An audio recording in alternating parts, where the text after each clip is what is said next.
Biden, when I saw him get up and take credit for the $35 and even less insulin, that was 1,000% lower than what it was just previous. Boy, I tell you, I didn't like it. I didn't like it. So I did the best I could to let him know we did it, because we want to be given credit. But we are the ones that got insulin down to that number. And you're right, they tried to take credit for it. They had nothing to do. In fact, they didn't even know what happened. All of a sudden, the insulin price kicked in at $35.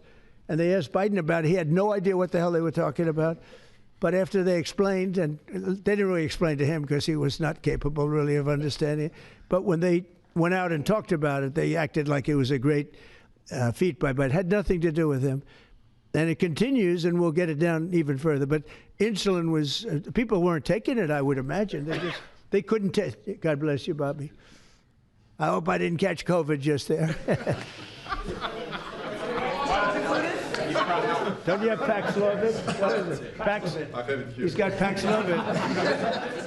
Give me a Paxlovid immediately.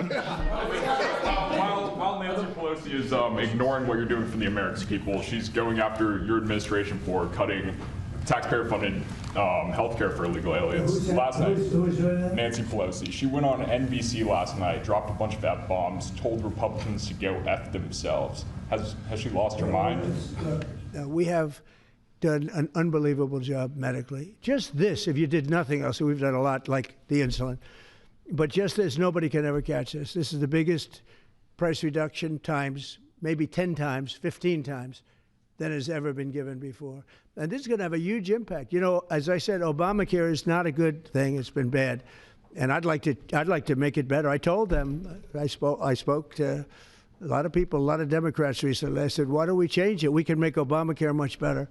We could come up with a new system that would be much better, less expensive for the people and better.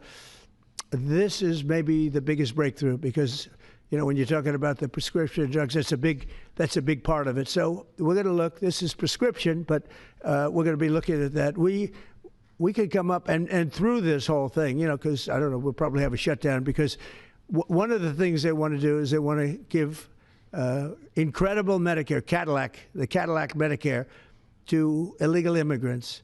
And what that does is it keeps them coming into our country, and like they do in California. And no country can afford that. No country. And we have the border stopped up. We have it closed. We have nobody for 4 months. Zero people came in. That wasn't me. That's by the authorities who happen to be liberally oriented. But just think of that.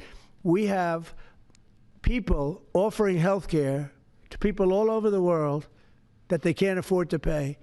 And that's the Democrats. And what happens, what that does is it brings people into the country because they want to come in for the health care. But no country can afford it, and they can't afford it. So we cannot allow them to charge tremendous amounts of money for health care for people that aren't even citizens. And in many cases, they come in from prisons, jails, and mental institutions. And we can't let that happen. So we have a big fight over that. We have a fight over open borders. They still want open borders. We're having a fight over men and women's sports, if you believe it. You would have thought they would have learned that it's not a good issue. And we have a fight in transgender, as you know, transgender for everybody. And that, when you talk medically, that's a lot of money, too. That's a lot. Those operations are bad. So those things are also being discussed right now. I mean, can you imagine we're actually talking about open borders, and we now have a great border, and we have a great country. Our country was dead 1 year ago. Now we have the hottest country anywhere in the world. Big difference. Yeah. What does it say about the state of the Democrat Party when they have a 33% favorability rating on average in recent months, and they're willing to shut down the government over health care? They are shutting it down. We're not shutting it down. We don't want it to shut down because we have the greatest period of time ever. I told you, we have $17 trillion being invested, so the last person that wants it shut down is us. Now, with that being said, we can do things during the shutdown that are irreversible, that are bad for them and irreversible by them, like cutting vast numbers of people out, cutting things that they like, cutting programs that they like. And you all know Russell Vought. He's become very popular recently because he can trim the budget to a level that you couldn't do any other way. So they're taking a risk by having a shutdown because of the shutdown, we can do things medically and other ways, including benefits. We can cut large numbers of people. We don't want to do that, but we don't want fraud, waste, and abuse. And, you know, we're cutting that.